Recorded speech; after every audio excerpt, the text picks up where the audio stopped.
Update your membership information online.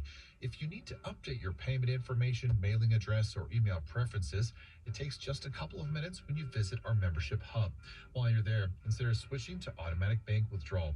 It's easy and avoids those pesky credit card fees. Visit the membership hub at kunc.org/membership.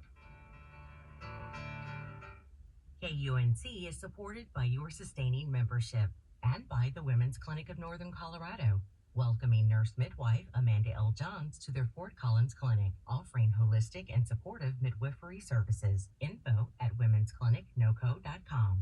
And by Sears Trostel Lumber and Millwork, helping homeowners, contractors, and craftspeople bring their ideas to life since 1929, serving communities in the Front Range and mountains. More at searstrostel.com.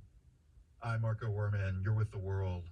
It has been the focal point of the war in Ukraine since last summer, the small, strategically insignificant city of Bakhmut. Over the weekend, there were conflicting accounts about the fighting there. Yevgeny Prigozhin, the leader of the private Russian Wagner militia group, issued a statement Sunday saying there is not a single Ukrainian soldier in Bakhmut. Ukraine's military disputed that and said its troops were still operating in parts of the city.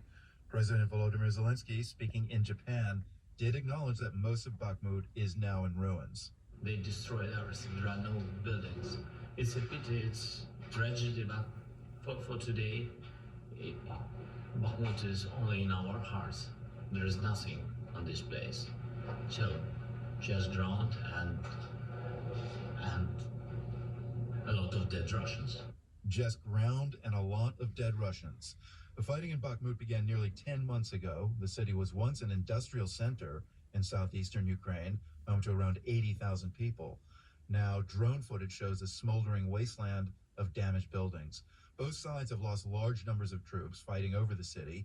Ukraine's defense of Bakhmut forced the Russian military to commit large numbers of soldiers to the area. The apparent Russian victory would be the first battlefield win for either side in many months.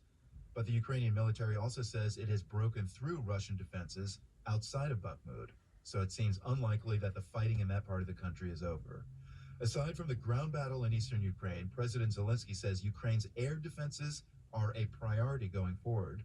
That coincides with a decision by the Biden administration to help train Ukrainian pilots to fly F-16 warplanes. In Kyiv, the